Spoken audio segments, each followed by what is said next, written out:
Throughout this series, we've explored what journalism infused with repair feels like. Media that is good to us and good for us. Today, we'll be hearing from DaLyah Jones and Tonia Hill, two Black journalists that practice repair through journalism. Let's get to it.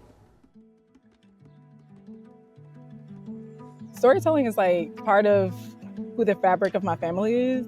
Like I remember us sitting around a bonfire in the yard and just listening to all of the elders.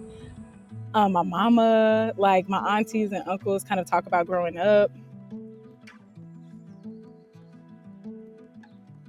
So I grew up in the backwoods of Deep East Texas, 8th generation Deep East Texan.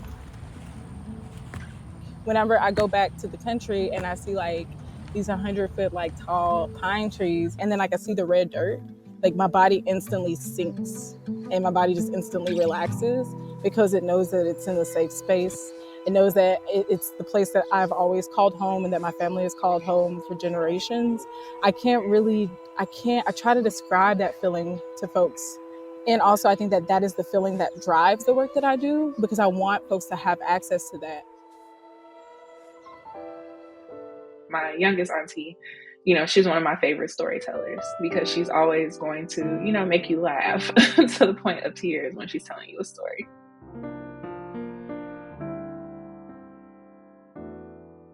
I was a beauty shop kid, so going to the beauty shop on Saturdays, and again, not supposed to be listening to what adults are saying, but just hearing the types of conversations that they're having in the beauty shop on a range of topics, on health, on the economy, on politics.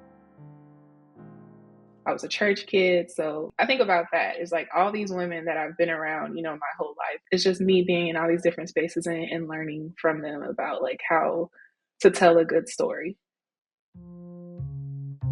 Storytelling, I think the easiest way to put it is it's a map.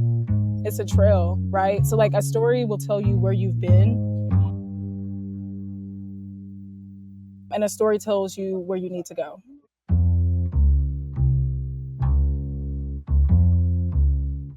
Reparative journalism is essentially using, of course, movement journalism tactics, using the tools of journalism for communities to provide an entryway into liberation for themselves.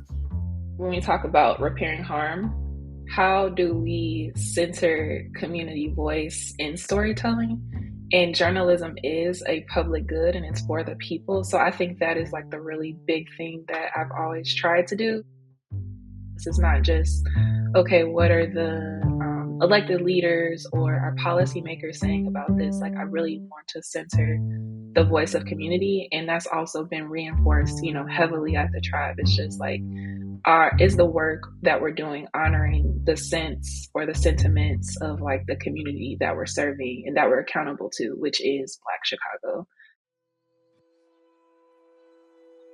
I think that right there is the shift that's needed sometimes to begin movements, to begin to actually change people's minds, because when you know what that feeling is, you know what you're trying to protect. Orgs and leaders need spaciousness, the spaciousness to experiment. And I think that money is a way to create that spaciousness, right? And resource.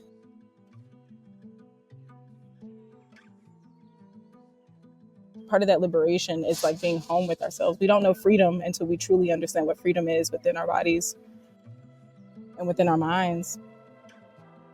I think that that's what reparative storytelling is. It brings you back home to yourself. I'm so grateful to DaLyah and Tonia for sharing what repair looks and feels like in their community.